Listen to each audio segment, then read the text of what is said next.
네, 시장의 맥을 좀 잡아보겠습니다. 오늘 루크투자연구소 임순재 대표와 전화로 통화를 해보겠습니다. 대표님 나와 계시죠? 네, 안녕하십니까? 네, 오늘 살펴볼 내용들이 좀 있는데요. 일단 간밤 마감된 미증시는 어떻게 보셨습니까? 네, 미증시는 약보합으로 끝났죠. 그동안 많이 올랐었던 거에 대한 차익 매물 좀 줄여야 된 거 아닌가라는 생각을 좀 해보고 있고요. 특히 이제 국채 금리가 좀 많이 올랐습니다. 국채 금리가 1.6%로 다시 이제 올라오면서 지금 전체적으로 조금 투자 심리가 좀 위축되는 거 아닌가라는 생각이 좀 들었고요. 그러다 보니까 금일 있을 또 이제 미국 소매 판매 지표나 그다음에 산업 생산 결과나 이런 거에 좀 더 주목되는 그런 모습이다라고 보시면 될 것 같습니다. 특히 장을 본다라고 하게 되면 개별 종목으로 가장 이슈가 됐었던 게 이제 테슬라 아닌가라는 생각을 좀 해보고 있습니다. 테슬라가 어저께도 이제 하락을 하면서 1,013달러로 일단 마감을 했는데요. 일단 머스크가 지난주에 매도를 하면서 15% 정도 하락을 한 그런 여파도 있고요. 그다음에 또 리비안하고 어떻게 보면 전기차 관련돼서 포트폴리오가 좀 변경되는 거 아닌가라는 그런 생각도 좀 해보고 있습니다. 또 하나가 이제 금일 오전이죠. 미중 화상 정상회담이 예정이 되어 있습니다. 그래서 일단 양국 현안에 대해서 서로 입장을 확인하는 수준 아닐까라는 생각이 들고 있고요. 시장에는 상대적으로 큰 영향은 미치지 못하지 않을까라는 생각을 해봅니다. 네, 미증시는 눈치를 보는 가운데 사실 유럽 증시 안에서 신고가가 속출하는 모습이었습니다. 독일과 프랑스 최고치 마감이었고요. 전반적인 분위기 체크해 주셨습니다. 우리 시장 보겠습니다. 어느 부분에 주목하세요? 네, 국내 시장 같은 경우에 지금 최근 이제 급등을 했습니다. 지난 금요일, 그다음에 어제 급등을 했는데요. 일단 이렇게 이제 급등한 내용을 본다라고 하게 되면 요소수 관련된 분야가 일단 해결이 될 기미가 있는 거 아닌가라는 게 지수 반등의 가장 큰 원인 아닌가 싶습니다. 일단 3,000선을 어저께 찍었다고 일단 차익 매물로 내려오긴 했었지만 일단 3,000선까지 단기간 좀 이틀 동안 많이 급등을 했다라는 게 어떻게 보면 시장 투자자 입장에서 보면 좀 긍정적일 수 있다라고 보여지고요. 대신 이제 그동안 상대적으로 못 올랐었던 업종이 좀 강한 장세를 보이지 않았나. 그래서 이제 반도체나 헬스케어 관련 종목들이 어떻게 좀 강한 그런 모습을 좀 보이지 않았나라는 생각이 들고 있습니다. 외국인하고 기관하고 이제 거래소 매수 종목을 본다라고 하게 되면 대형주입니다. SK 하이닉스, 카카오, 삼성전자, 크래프톤, NC소프트를 이제 매수를 했고요. 코스닥 같은 경우도 동진세미캠, LX세미콘, SM, 펄어비스, 텍스터. 일단 코스닥 같은 경우는 최근에 이제 이슈가 있었던 반도체나 그다음에 컨텐츠 관련 쪽으로도 계속 매수가 이루어지고 있는 그런 상황이다라고 보시면 될 것 같습니다. 일단 요소수 관련돼서는 그동안 낙폭된 부분이 일단 회복된 거고요. 반도체 관련 쪽은 일단 이재용 부회장의 방미가 가장 큰 원인 아닌가라는 생각이 들고 있습니다. 방미 가운데서 미국 내 이제 파운드리 투자에 대한 확정이 좀 가시화될 거 아닌가라는 좀 기대감이 있다라고 보시면 될 것 같고요. 특히 이제 텍사스 지역 방문 예정이 되어 있습니다. 그러다 보니까 파운드리 공장이 확정되면 관련된 이제 반도체 장비 관련주 쪽으로도 수주 기대감이 커진다라는 걸 감안하면 현재적으로 반도체주가 좀 올라간 거 아닌가라는 생각이 들고 있고요.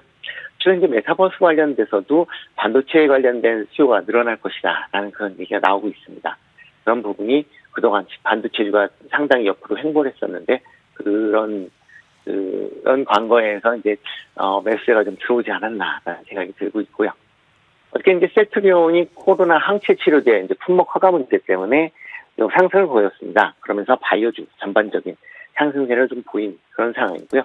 일단 바이오 관련주들은 아직까지 좀 더 지켜봐야 되지 않을까라는 생각이 좀 들고 있습니다.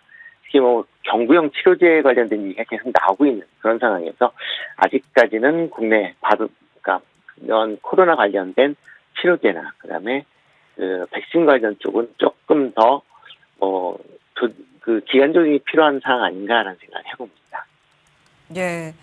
그럼 반도체는 좀 긴 관점으로도 괜찮다라는 말씀이실까요?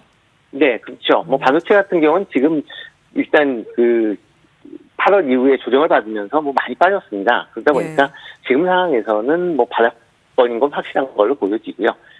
다만 이런 반등되는 시점이 어느 시점이냐라고 봐야 되는데요. 그 시점상으로 본다라고 하게 되면 삼성전자 이제 파운드리 공장이 미국 내에 좀 확정이 되는 그런 시점 아닌가라는 생각을 하고 있습니다. 그걸 본다라고 하게 되면 지금 내에서는 일단 뭐 저점인 건 확실한 거고요. 좀 이른 그 안목에서 본다라고 하게 되면 지금 뭐 매수를 하셔도 괜찮지 않을까 싶습니다. 어제 정말 가장 큰 특징이 말씀해 주셨습니다만 시장에서 그동안 좀 미운 오리 섹터였던 바이오 반도체의 강세였는데 바이오는 조금 더 보수적인 시각 견지해야 된다라는 말씀 주셨지만 반도체는 긴 호흡으로도 괜찮다라는 의견 기억해 보겠습니다. 자, 오늘 우리 시장은 어떻게 보세요? 이제 요즘 반등 추세가 연결이 되면서요. 코스피, 코스닥 지수 이제 주요 포인트대 근처까지 올라가 있는 상황입니다. 추세적인 반등세 기대해 볼 수 있을까요?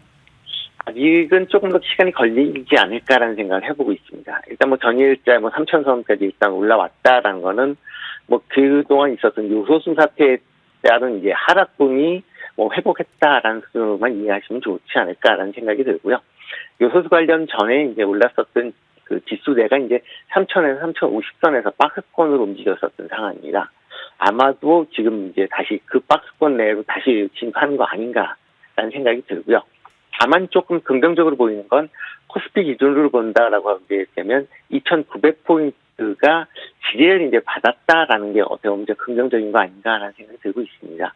그래서 이제 지지를 받으면서 쌍분바닥 패턴을 이제 일단은 보이는 그런 모습입니다. 과연 그럼 바로 올라갈 수 있느냐? 그건 조금 아닌 걸로 아직 보여지고요. 그 이유 중에는 가장 큰 게 그 증시 주변 여건이 아직 특별하게 개선된 사항들이 없다라는 겁니다. 인플레이션 우려감 계속 지속돼 있고요. 이에 따른 원자재 가격도 요즘에 계속 고공행진 중입니다. 또 하나가 글로벌 공급망 자체의 불안도 계속 이어지고 있다라는 거군요. 그런 걸 본다라고 하게 되면 아직까지는 시장 내에서 다시 뭐 이 3,000선을 넘어가게 된다라고 하게 되면 뭐 박스권 내에서 움직이지 않을까. 그러니까 일단 3,000에서 3,050 박스권 내에서 움직이는 걸 좀 감안해서 뭐 투자를 하시는 게 어떨까라는 좀 생각을 해보고 있습니다. 추세 전환까지는 아니라고 보셨고 그러면 어느 부분에 주목을 해야겠습니까? 반도체는 말씀 주셨고 그 밖에요.